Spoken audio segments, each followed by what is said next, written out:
ஹல்லேலூயா. தேவாதி தேவன் நம்மை தினந்தோறும் சந்திக்கிறவர். அவர் நம்மை சந்திக்கும்படிக்கு எப்பொழுதும் ஆயத்தமுள்ளவராயிருக்கிறார். நாம் அவரை தொழுது கொள்ளும்படிக்கு இருதயத்தில் எப்பொழுதும் ஆயத்தமுள்ளவர்களாய் இருக்கிறோமா? இன்றைக்கு நம்ம மத்தியில இறங்கி வந்திருக்கிற தேவன் நம் ஒருவரை ஒருவர் சந்திக்கிற தேவ கிருபையை நம்மேல் ஊற்றி இருக்கிறார். அதனாலதான் நம்ம ஒருத்தர் சந்திச்சிருக்கிறோம். பரிசுத்த முத்தத்தோடு கூட வாழ்த்துங்கள் என்று வேதம் சொல்லுகிறது. தேவனுடைய பிள்ளைகள் ஒருவரை ஒருவர் நாம் சந்தித்துக் கொள்ளுகிற பொழுது பரிசுத்த முத்தத்தோடு வாழ்த்துகிறது மிகவும் நல்லது. ஏனென்றால் கர்த்தர் அதை விரும்புகிறார். பரிசுத்தமுள்ள தேவன் அவர். நான் பரிசுத்தராய் இருக்கிறது போல நீங்களும் உங்கள் நடக்கைகள் எல்லாவற்றிலும் பரிசுத்தமாய் இருங்கள் என்று சொன்னாரே. சொன்னவர் அவர்.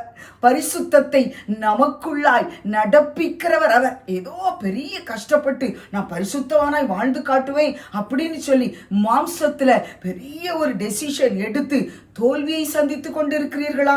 பரிசுத்த ஆவியானவரை வாஞ்சித்து கேளுங்கள். ஆவியானவர் நமக்குள்ளே வந்து அமருகிற பொழுது நம்முடைய நடக்கைகளை அவரே பரிசுத்தமாய் மாற்றுகிறார். அவரே பரிசுத்தப்படுத்தி கொண்டே இருக்கிறார். அப்படிப்பட்ட அன்பு தேவனை ஆராதிக்கிறோம். அந்த நல்ல தேவனை தொழுது கொள்ளும்படிக்குத்தான் இன்றைக்கு சரீரத்துல ஆங்காங்கே நாம் பிரிந்திருந்தாலும் ஒரே இடத்துல ஆவியிலே இணைந்து வந்திருக்கிறோம். ஹல்லேலூயா. சங்கீதத்தின் புஸ்தகம் 34 அதிகாரம் 5 கர்த்தர் இன்றைக்கு என்னுடைய இருதயத்துல ஒரு அன்பு சகோதரிக்காக ஜெபிக்கும் போது இருதயத்துல போட்டார். எல்லாரும் நிறைய நாட்கள் சொல்லி சொல்லி சொல்லி நம்ம ஜெபிப்போம் அந்த வார்த்தையை. நல்ல வார்த்தை. அவர்கள் அவரை நோக்கி பார்த்து பிரகாசமடைந்தார்கள். அவர்கள் முகங்கள் வெட்கப்படவில்லை. வெட்கப்படாதபடிக்கு நம்முடைய முகத்தை பிரகாசிப்பிக்கிற கர்த்தர் நமக்கு இருக்கிறார். எத்தனை நல்ல செய்தி! இதுதான் சுவிசேஷம். நல்ல செய்தியை அறிவிப்பதுதான் சுவிசேஷம் என்று அழைக்கப்படுகிறது. எத்தனை பேர் நம்ம இப்படி பக்கத்துல இருக்கிறவங்களா பார்த்து சொல்லி இருக்கிறோம். வெட்கமான ஒரு சூழல்ல நிறைய பேர் கடந்து போகும் பொழுது கை கொட்டி கூட இருந்து சிரிக்கிற ஏளனம் பண்ணுகிற கூட்டத்தின் மத்தியில இன்றைக்கு நீங்களும் நானும் வித்தியாசமானவர்களாய் நடந்து கொள்வோம். வெட்கத்தின் பாதை, துக்கத்தின் பாதையில நடந்து போகிற ஒவ்வொருவரும் பார்க்க வேண்டிய ஒரு முகம் இருக்கிறது. அந்த முகம்தான் ஆண்டவராகிய இயேசு கிறிஸ்துவின் திருமுகம். அந்த திருமுகத்தின் தரிசனத்தின் வழியா அவருடைய வெளிச்சத்தை நமக்குள்ளாய் கொண்டு போகிறோம். அவர்கள் நோக்கி பார்க்கிறார்கள். நோக்குதல். நான் இங்கே இருந்து அவரை நோக்குகிறேன், அவர் அங்கே இருந்து என்னை பார்க்கிறார். வெளிச்சம், கர்த்தருடைய வெளிச்சம் நம்மை சந்திக்கிறது. ஒருவரும் சேரக்கூடாத ஒளியில் அவர் வாசம் பண்ணுகிறார். என் நாமத்திற்கு பயந்திருக்கிற உங்கள் மேல் நீதியின் சூரியன் உதிக்கும் என்று சொன்னார். நீதியின் சூரியன் உதிக்கிற பொழுது உதிக்கிற உன் ஒளியின் இடத்திற்கு ராஜாக்கள் நடந்து வருவார்கள். வெளிச்சம் உதிக்கிற இடம் நம்முடைய இருதயம். என் இருதயத்துல அவருடைய வெளிச்சம் உதித்திருக்கிறது. அவர் வெளிச்சமா எனக்குள்ளே தங்கி இருக்கிறார். நான் அவரை பார்க்க பார்க்க அந்த முக பிரகாசம் எனக்குள்ளே பிரவாகித்து ஓடுகிறது. அது கர்த்தருடைய வெளிச்சமாய் மாறுகிறது. அந்த வெளிச்சத்துக்குள்ள அநேகரை நாம் உள்ளே கொண்டு வர முடியும். இந்த 34 சங்கீதத்தில் முதல் வசனத்தை நாம் பார்க்கும் பொழுது கர்த்தரை நான் எக்காலத்திலும் ஸ்தோத்திரிப்பேன். காலங்கள் எப்படி இருந்தாலும் பரவாயில்ல. காலங்களை நம்ம அநேக பார்க்கிறோம். துக்கப்படுறதுக்கு ஒரு காலம் இருக்கு, சிரிக்கிறதுக்கு ஒரு காலம் இருக்கிறது, அழுவதற்கு ஒரு காலம் இருக்கிறது, கிழிக்கிறதுக்கு ஒரு காலம் இருக்கிறது, தைக்கிறதுக்கு ஒரு காலம் இருக்கிறது. எல்லாம் காலத்தின் கோலம். ஆனா கர்த்தர் சொன்னாரு, எக்காலத்திலும் கர்த்தரை ஸ்தோத்திரிப்பேன் என்று சொல்லி தாவீது சொன்னது போல அந்த இருதயம் நமக்கு இருக்கிறதா? இல்லையே, இல்லையே. சூழ்நிலைக்கு தகுந்த மாதிரி நம்ம மாறி போய் விடுகிறோம். தாவீது பாடுகளின் வழியாய் பாடலோடு ஓடி போனான். ஓடிக்கொண்டே இருந்தான். அவன் ஓடுகிற வழியெல்லாம் சங்கீத பாடலின் சத்தம் இசைத்து கொண்டே இருந்தது. அவன் இசை விளைப்பான நகரமாய் கட்டப்பட்டு இருந்தான். அவனை தொட்டாலே இசைதான். தொடும்பொழுதெல்லாம் இசை வந்தது. நம்முடைய தேவனுக்கு அது மிகவும் பிடிக்கும். அதனாலதான் எக்காலத்திலும் அவன் சொல்றான், எப்போதும் அவர் துதி. 7 முறை துதிக்கிறேன்னு சொன்னா, ஆனா இந்த வசனத்துல எப்போதும், அப்போ எக்காலமும் எப்போதும் உடைய துதி நமக்குள்ளே இருக்கட்டும். ஹல்லேலூயா. கர்த்தருக்குள் என் ஆத்துமா மேன்மை பாராட்டுகிறது. ஆத்துமா, மனம், அந்த மனம் கர்த்தரை குறித்து மேன்மை பாராட்ட அந்த துதியும் ஸ்தோத்திரமும் நமக்குள்ளிருந்து எழும்பிக்கொண்டே இருக்கும். அதை யாரும் கட்டுப்படுத்த முடியாது. அப்படித்தான் அன்றைக்கு தாவீது அவரை துதித்தலிலும் ஸ்தோத்திரத்திலும் அவன் கொஞ்சம் கூட சளைக்கல, கொஞ்சம் கூட சோர்ந்து போகல. இன்றைக்கும் வாழ்க்கையில ஓடிக்கொண்டே இருக்கிறோம். காலங்கள் மாறிக்கொண்டே இருக்கிறது. பல துக்ககரமான சம்பவங்கள், நம்மை வெட்கத்திற்கு உட்படுத்துகிற சம்பவங்கள், பிள்ளைகளால் பெற்றோருக்கு வெட்கம். எத்தனை சிச்சுவேஷன்ஸ் நம்ம பார்க்கிறோம். விக்கிரக ஆராதனையில் இருக்கிற ஒரு மகனை விரும்புகிற அன்பு மகள், எத்தனை வேதனை. ஆனா திருமணம் நடந்து முடிஞ்சிச்சு அவங்களுக்கு. திருமணத்துக்கு அப்புறம் அவள் நல்லா வாழல. அவளுடைய வாழ்க்கையில தோல்வி. தாய்க்கும் தகப்பனுக்கும் வெட்கம் வந்தது. இப்படி பிள்ளைகளால் வெட்கத்தை அனுபவித்து ஓடிக்கொண்டிருக்கிற பெற்றோரே, அவரை மாத்திரம் நோக்கி பார்ப்போம். நாம் அவரை நோக்கும் போது அவர் நம்மை பார்க்கிறார். அந்த முக பிரகாசம் நம்மை தேற்றுகிறது, ஆற்றுகிறது, அள்ளி அரவணைக்கிறது, முத்தமிடுகிறது. அந்த வெளிச்சத்தின் சந்தோஷத்திற்குள்ளாய் நாம் களிகூறுகிறவர்களாய் மாறி போவோம். அப்போது ஆத்துமா கர்த்தரை மேன்மை பாராட்டுகிறது. என் ஆத்துமா மகிழும் பொழுது, எனக்குள்ளிருந்து என் ஆத்துமா மகிழ்கிறது, ஒரு சத்தத்தை கொடுக்கிறது. என்னை சுற்றி இருக்கிற சிறுமையானவர்கள் அதை கேட்கிறார்கள். என் ஆத்துமாவின் சந்தோஷத்தை கேட்கிற ஒரு கூட்டம் சிறுமையானவர்கள் நம்மை சுற்றிலும் இருக்கிறார்கள். அது சிறுமைப்பட்டவர்கள் அதை கேட்டு மகிழ்ச்சி அடைகிறார்கள். ஆத்துமா துதிக்கும் பொழுது சுற்றி இருக்கிற கூட்டத்திற்கு நீங்களும் நானும் சந்தோஷத்தை கொடுக்கிறோம். ஹல்லேலூயா. அப்படித்தான் தாவீது எழுதியிருக்கிறார். அவர் சொல்றார், ஏன் கூட சேர்ந்து கர்த்தரை மகிமைப்படுத்துங்கள். நாம் ஒரு மனதோடு கூட அவரை உயர்த்தி கொண்டே இருப்போம். அவரை உயர்த்த உயர்த்த உயர்த்த நம்மை அவர் உயர்த்தி கொண்டே இருப்பார். எந்த அளவுக்கு அவரை நாம் உயர்த்துகிறோமோ, நம்முடைய வாழ்க்கையில தோல்வி இல்லை. நம்முடைய வாழ்க்கையில இருக்கிற வெட்கத்திற்கு அவர் பதில் செய்கிறவர். வெட்கத்திற்கு பதிலாக இரண்டத்தனையான பலன் வரும். பலன் இல்லாத ஒரு காரியம் தேவனுடைய ராஜ்யத்தில் இல்லவே இல்லை, அவருடைய கணக்குல இல்லவே இல்லைங்க. இன்றைக்கும் கூட சோர்ந்து போய் இப்படி ஒரு சூழ்நிலையில வெட்கத்தை அனுபவிச்சிருக்கிறேன் நினைக்கிறீங்களா? கர்த்தர் நம்மை பார்த்துதான் பேசிக்கொண்டு இருக்கிறார். ஹல்லேலூயா. வேண்டினோரெல்லாம் வீடை பெற்ற போதும் வேண்டியதெல்லாம் எனக்கு தந்தீர். பரதேசியாய் நான் தங்கினதை சுதந்திரமாக மாற்றி தந்தீர். பரதேசியாய் நான் தங்கினதை சுதந்திரமாக மாற்றி தந்தீர். ஏன் எல்லோகே, ஏன் எல்லோகே, ஏன் எல்லோகே உம்மை துதிப்பேன். ஏன் எல்லோகே, ஏன் எல்லோகே, ஏன் எல்லோகே உம்மை துதிப்பேன்.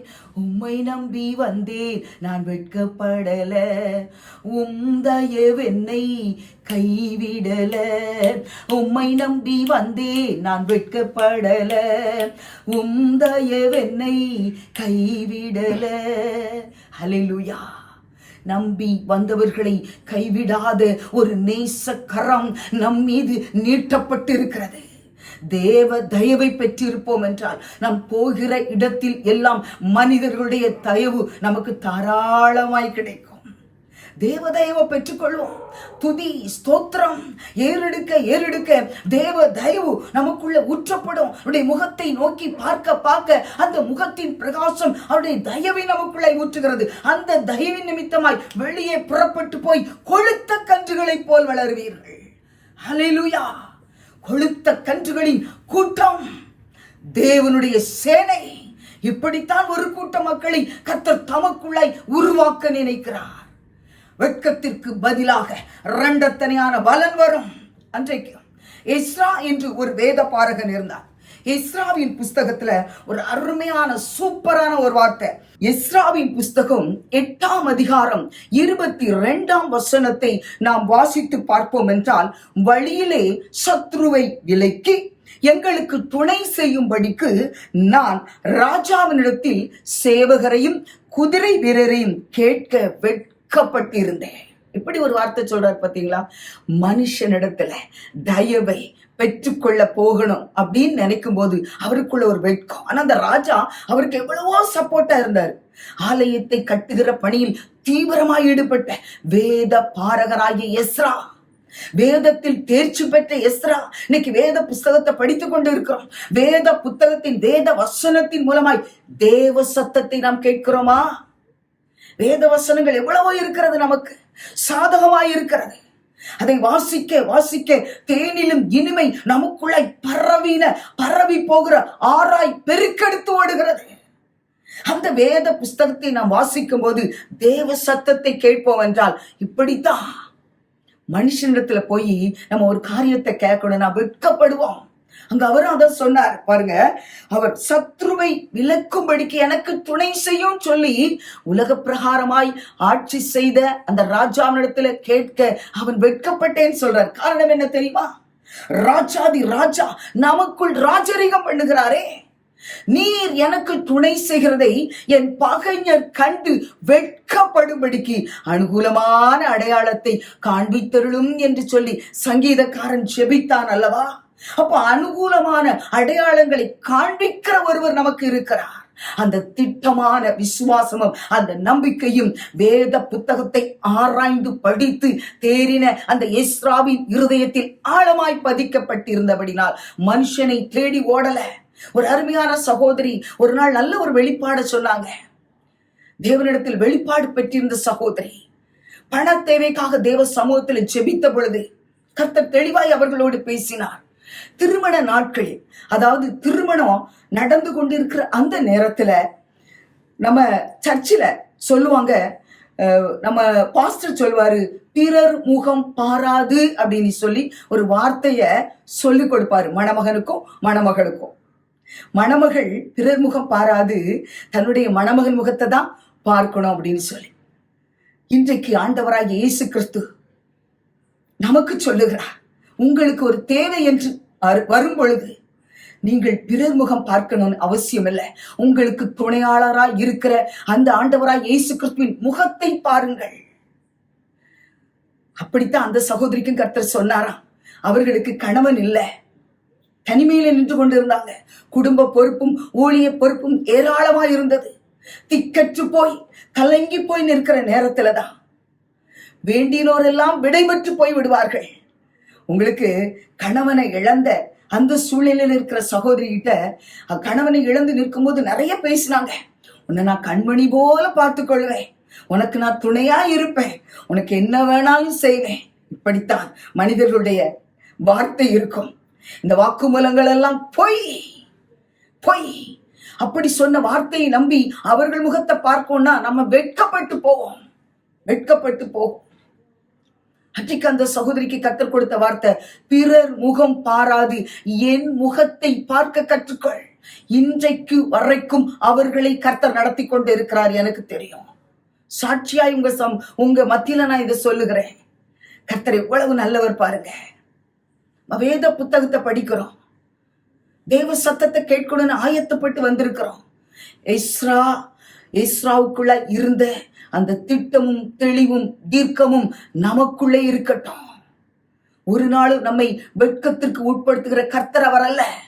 இதே தானியேல் தீர்க்கதரிசியின் புஸ்தகத்துல தானியேல் ஒரு ஜெபம் செய்கிறார். நீங்க பாருங்க, ரொம்ப அருமையான ஒரு ஜெபம். எல்லாருக்காக அதுல ஜெபிப்பார். தேசத்து மக்களுக்காக, அவர் தீர்க்கதரிசிகளுக்காக, ஊழியக்காரருக்காக, எல்லாருக்காக ஜெபிப்பார். தானியேல் 9ஆம் அதிகாரம் 7ஆம் வசனம், ஆண்டவரே நீதி உமக்கே உரியது, உமக்கு விரோதமாய் செய்த துரோகத்தின் நிமித்தமும் உம்மாலே சமீபமும் தூரமுமான எல்லா தேசங்களிலும் துரத்தப்பட்டிருக்கிற யூத மனுஷரும் எருசலேமின் குடிகளும் சகல இஸ்ரவேலரும் ஆகிய நாங்கள் இந்நாளில் இருக்கிறபடியே வெட்கம் எங்களுக்கு உரியது. இன்றைக்கும் கூட ஒரு வெட்கத்தின் நேரத்துல, நிந்தையிருப்பின் அவமானத்தின் மத்தியில உழன்று கொண்டு சுழன்று கொண்டு இருக்கிறீர்களோ, தேவ சமூகத்தில் போய் ஒருவேளை இப்படியெல்லாம் நீங்க செபிச்சிருக்கலாம். ஆண்டவரே, குற்றம் என்னுடையது, குறைவு என்னுடையது, என் நிமித்தம் இந்த வெட்கம் உண்டாயிருக்கும் என்றால், தகப்பனே, இந்த வெட்கத்தை நிந்தையும் நீக்கும்படி கர்த்தர் எனக்கு உதவி செய்வீராக என்று சொல்லி எத்தனை பேர் இன்றைக்கு கேட்டுக்கொண்டிருக்கிறோம். ஒரு நாளும் வெட்கத்தில் நம்மை சிக்க வைக்கிற கர்த்தர் நமக்கு இல்லை. அன்றைக்கும் தானியேலோடு கூட அவர் இடைப்பட்ட கர்த்தர். தானியேல் ஒரு பெரிய தீர்க்கதரிசி. அந்த தீர்க்கதரிசிக்குள்ளாய் விவேகமான ஒரு ஆவி இருந்தது. அந்த தெய்வீக ஆவியுடைய மனுஷன்தான் இப்படி செபித்தார். வெட்கம் எனக்குரியது இல்ல. இன்றைக்கு கர்த்தர் சொல்லுகிறார், ஆண்டவராய் இயேசு கிறிஸ்து இந்த பூமிக்கு இறங்கி வந்தார். எதற்காக இறங்கி வந்தார்? உங்களை என்னையும் இந்த வெட்கத்தின் பாதையில அவர் நடத்தி கொண்டே போகும்படி வந்தாரா? இல்லங்க. தாவீது சொன்னார் அல்லவா, கர்த்தர் என் மேய்ப்பராயிருக்கிறார், நான் தாழ்ச்சி அடையேன். தீர்க்கமான வார்த்தை. அவர் எனக்கு மேய்ப்பருங்க. அவர் எனக்கு முன்னாடி போய்கிட்டே இருப்பாரு. நான் சாவகாசமா சந்தோஷமா சூழ்நிலையை பார்க்க மாட்டேன். எந்த வேதனையினா நெருக்கத்தையும் பெருசா பார்க்க மாட்டேன். அவர் பின்பாக போவேன்.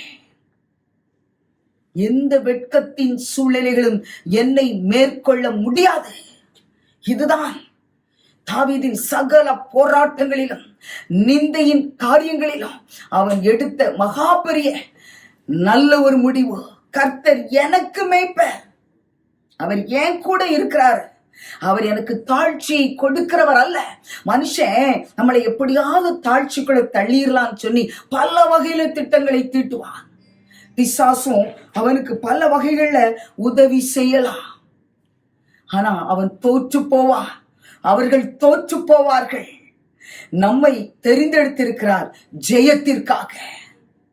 ஜெயித்த இயேசு கிறிஸ்து நம்மை தெரிந்தெடுத்திருக்கிறார். அந்த இயேசு கிறிஸ்து நமக்காக வெட்கத்தை அனுபவித்தார் அல்லவா, துப்பப்பட்டார் அல்லவா, வேதனையை அனுபவித்தார் அல்லவா. எதற்காக? தானியேல் செபிக்கிறார், நீதி உங்களுக்கு உரியது ஆண்டவரே, நீதி உங்களுக்கு உரியது. அந்த தேவனாகிய கர்த்தர் அவரே நீதியானார் என்று வேதம் சொல்லுகிறது. அந்த நீதிய நமக்கு கொடுக்கும்படிக்கு அவர் சகல நிந்தையை அனுபவிச்சாராம். அவர் சகல பாடுகளையும் பட்டார். இன்றைக்கு கூட ஒவ்வொருவரும் அழுகையின் பள்ளத்தாக்கை உருவ கடப்பதற்கு வழி தெரியாமல் திகைத்து கொண்டிருக்கிறாங்க. ஆனா இயேசு கிறிஸ்து அழுகையின் பள்ளத்தாக்கை உருவ நடந்து எது ஒரு அழுகையின் பள்ளத்தாக்கா இருக்கிறதோ அதையே அவர்களுக்கு நீருற்றாய் மாற்றுகிறவராய் இறங்கி வருகிறார். ஒன்னே ஒண்ணுதான், அவர்கள் அவரை நோக்கி பார்த்து பிரகாசம் அடைந்தார்கள். அவர்கள் முகங்கள் வெட்கப்படவில்லை. இந்த ஏழை கூப்பிட்டான். ஆண்டவருக்கு கூப்பிடுறது பணக்காரன் ஏழை, அந்தஸ்து பெரியவன் அழகு பெரியவங்கிற வித்தியாசமே கிடையாதுங்க. இந்த ஏழை கூப்பிட்டான். கர்த்தர் கேட்டு அவனை அவன் இடுக்கண்களுக்கு எல்லாம், ஒரு சில இடுக்கண்களுக்கு தான் இந்த பாதையில போகும்போது மட்டும்தான் விடுதலை கொடுப்பாரா? இல்லங்க, இடுக்கண்களுக்கு எல்லாம் நீங்களாக்கி விடுவிக்கிறவர் அவர். இப்படித்தான் ஒரு அருமையான மனுஷன் இருந்தான். கண்ணு தெரியாம எரிகோவுக்கு போகிற வழியில உட்கார்ந்து இருந்தான். கூப்பிட்டுட்டே இருக்கிறான். எல்லாரும் கூட வந்தவங்க எல்லாம் பொதுவா பாருங்களேன், தலைவர் கூட நம்ம கூப்பிட்டு பேசணும். நேரம் ஏதோ ஒரு பெரிய போஸ்டிங்ல இருக்கிறவங்க கூட நம்ம கூட வந்து பேசுவாங்க. ஆனா அந்த சுத்தி இருக்கிற அல்லக்கைகள் இருக்கு பாருங்க, அதுங்கதான் ஏய் தள்ளி போங்கடான்னு சொல்லுவாங்க. அப்படித்தான் ஆண்டவராகிய இயேசு கிறிஸ்துவை நோக்கி கூப்பிடும் பொழுது அவர் நின்றார். அவனுடைய கூப்பிடுதலின் சத்தத்திற்கு அவர் நின்றார். ஏழை கூப்பிட்டான். ஏழையின் கூப்பிடுதல் அவரை நிற்க பண்ணினது. திரும்பி பார்த்தார். சுற்றி இருக்கிறவங்க எல்லாம் சத்தம் போடாதப்பா, அமைதியா இருன்னு சொன்னாங்க. அவன் அமைதியா இருக்கல. ஏன்னா அவனுக்கு தெரியும் தான் கூப்பிடுகிறவர் இன்னார் என்ற அறிவு அவனுக்குள்ள இருந்தது. அதனால அவன் கூப்பிடுகிற சத்தத்தை நிறுத்தவே இல்லை. ஆண்டவர் என்ன செய்யறாரு? திரும்பி பார்த்து அவனுக்கு உதவி செய்தாரா? கண்ணு தெரியாம அவன் நிந்தை அனுபவிச்சான்ல, அவன் வெட்கப்பட்டிருந்தான்ல, அந்த வெட்கத்தை அவர் நீக்கினாரா? நீக்கலையா? கூப்பிடும்போது அவர் கேட்கிறவர் கூப்பிடுகிறான், முன்னிலும் அதிகமாய், முன்னிலும் பலத்த சத்தமாய்.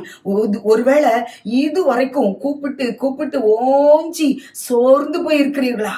இன்றைக்கு கர்த்தர் சொல்லுகிறார், முன்னிலும் அதிகமாய் அவரை நோக்கி கூப்பிடுங்கள். உங்கள் கூப்பிடுதலின் சத்தம் அவருடைய கால்களை நிறுத்தி உங்களை பார்க்க வைக்கிறது. கண்கள் ரெண்டும் தெளிவிக்கிற தேவன் அவர். தெளிவிச்சாரு, பார்வை கிடைத்தது. தாவீதின் குமாரனே எனக்கு இறங்கோன்னு சொல்லி கேட்டான். இரக்கம் செய்தாரா? இல்லையா? அவர் இறங்குகிற தேவன், இறங்குகிற தேவனாலே ஆகும் என்று வேதம் சொல்லுகிறது. ஹல்லேலூயா, ஹல்லேலூயா. காயப்பட்டு நின்றேன், கண்ணீரில் சென்றேன், கலங்கின எனக்காக இறங்கி வந்தீர். உடன்பாடிக்கை என்னோடு செய்து இழந்திட்ட யாவையும் திரும்ப தந்தீர். இழந்திட்ட யாவையும் திரும்ப தந்தீர். ஹல்லேலூயா. நம்மகிட்ட உடன்படிக்கை பண்ணுகிற தேவன் அவர். ஏன்னா பிதாவோடு கூட இரத்தத்தினால் உடன்படிக்கை செய்துதான் அவர் நம்மை மீட்டு ரட்சித்திருக்கிறார். பிதாவோடு கூட ஒரு உடன்படிக்கை இருக்கிறது குமாரனுக்கு. உன் உடன்படிக்கையின் இரத்தத்தினால் உன்னுடையவர்களை, அவருடைய உடன்படிக்கையின் இரத்தத்தினால் மீட்கப்பட்டவர்கள் தான் நாம. உடன்படிக்கை பண்ணி இரத்தத்தை சிந்தினார் அல்லவா? அந்த உடன்படிக்கையின் இரத்தத்தினால் மீட்கப்பட்ட ஜனமே, நீ வெட்கப்பட்டு போவதில்லை, நீ வெட்கப்பட்டு போவதில்லை. ஹல்லேலூயா. காயப்பட்டு நின்றேன், கண்ணீரில் சென்றேன், கலங்கின எனக்காக இறங்கி வந்தீர். காயப்பட்டு நின்றேன், கண்ணீரில் சென்றேன், கலங்கின எனக்காக இறங்கி வந்தீர். உடன்படிக்கை என்னோடு செய்து இழந்திட்ட யாவையும் திரும்ப தந்தீர்.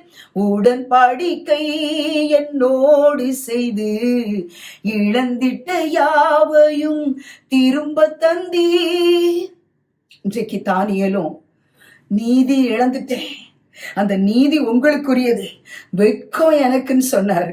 ஆனா ஆண்டவராகிய இயேசு கிறிஸ்து வெட்கத்தை தான் சுமந்து கொண்டு நீதியை நமக்கு தருகிறார். ஒரு அருமையான வசனம், சங்கீதத்தின் புஸ்தகம் 24ஆம் அதிகாரம் 5ஆம் வசனம்.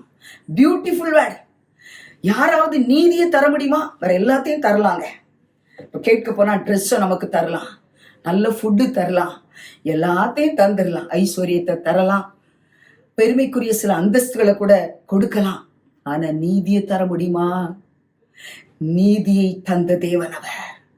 அதுதான் புதிய உடன்படிக்கையில கிறிஸ்து நமக்காக வெளிப்பட்டார் என்கிற நற்செய்தி. அவன் கர்த்தரால் ஆசீர்வாதத்தையும் தன் ரட்சிப்பின் தேவனால் நீதியையும் பெறுவான். நீதியை பெற்றுக்கொண்ட ஜனம் நம்ம.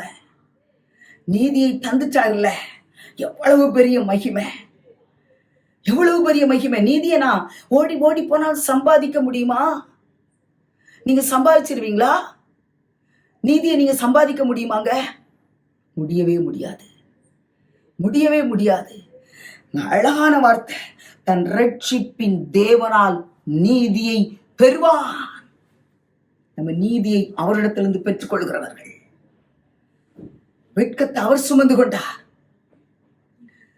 தோல்வியை அவர் சுமந்து கொண்டார், வேதனையை அவர் சுமந்து கொண்டார், அவர் காயமேற்றார், நம்முடைய கண்ணீர் எல்லாம் அவர் சுமந்து கொண்டார். இன்றைக்கு நமக்கு அவர் கிஃப்டா கொடுக்கிறாரு, தன்னுடைய நீதியை நமக்கு கிஃப்டாய் கொடுக்கிறார். அவரோடு கூட பங்குள்ளவர்களாய் இருக்கும்படிக்கு தன்னுடைய நீதியினால் நம்மை ஸ்திரப்படுத்துகிற தேவனாய் வெளிப்படுகிறார். ஹல்லேலூயா. அவரால் ரட்சிப்பை பெற்றிருக்கிறோம் என்றால் நாம் நீதிக்குரியவர்கள், இதில் எந்த சந்தேகமும் இல்லை. வெறும் கையாய் நான் கடந்து வந்தேன், இரு பரிவாரங்கள் எனக்கு தந்தீர். பெருமையாய் எப்படி இருக்கிறோமோ அப்படியே அவருடைய சமூகத்தை நாடி தேடி ஓடி போவோம். அவருடைய நீதியை பெற்றுக் கொண்டவர்களாய், அவருடைய நீதியினால் அலங்கரிக்கப்பட்டவர்களாய் திரும்பி வருவோம். வெட்கம் நீங்குகிறது, கம்பீரம் நம்மை சூழ்ந்து கொள்கிறது. எங்கள் அன்பின் பரலோக தந்தையே, தகப்பனே, உம்மை ஸ்தோத்தரிக்கிறோம் ராஜா. நீர் நல்லவர், நீர் வல்லவர். தம்மை நோக்கி கூப்பிடுகிற யாவருக்கும் சமீபமாய் இருக்கிறீர். நீர் உண்மை உள்ள தேவனாய் இருக்கிறீர், உத்தமராய் இருக்கிறீர் அப்பா. ஆண்டவரே, உமக்கு ஸ்தோத்திரம். உங்க சமூகத்துல வந்து ஆண்டவரே, எங்கள் நிந்தை நீங்கும்படி செய்யும், எங்கள் வெட்கம் நீங்கும்படி செய்யும் என்று இன்றைக்கு கேட்டுக்கொண்டு இருக்கிற ஜனங்களுக்கு கர்த்தர் நீர் உம்முடைய நீதியை கொடுத்து கனப்படுத்துகிற கிருபைக்காக உமக்கு ஸ்தோத்திரம். நாங்கள் நீதியை பெற்றுக் கொள்கிறோம். உடைய நீதி எங்கள் அலங்காரமாய் இருக்கிறது, உம்முடைய நீதி எங்கள் ஆசீர்வாதமாய் இருக்கிறது. கர்த்தருடைய ஆவியானவர் அப்படியே எங்களை நீர் இன்றைக்கு அலங்கரித்து விட்ட கிருபைக்காக நன்றி செலுத்துகிறோம். துதி ஸ்தோத்திர பலிகளை எக்காலத்திலும் எப்போதும் ஏறெடுப்பதற்கு கர்த்தர் எங்களை ஆண்டவரே உம்முடைய உணர்வினால் நிரப்புங்க, உங்க நினைவினால் நிரப்புங்க, உங்க சிந்தையினால் எங்களை ஆட்கொள்ளுங்க ராஜா. தேவனுடைய ஆளுகைக்குள்ளாய் எங்களையும் எங்கள் குடும்பங்களையும் அர்ப்பணிக்கிறோம். பரிசுத்த ஆவியானவர் ஜெயம் எடுப்பீராக. சத்ரு வெட்கப்பட்டு ஓடி போவானாக. நசரேயனாகிய இயேசு கிறிஸ்துவின் நாமத்தில் ஜெபிக்கிறோம் நல்ல பிதாவே. ஆமென், ஆமென். ஹல்லேலூயா.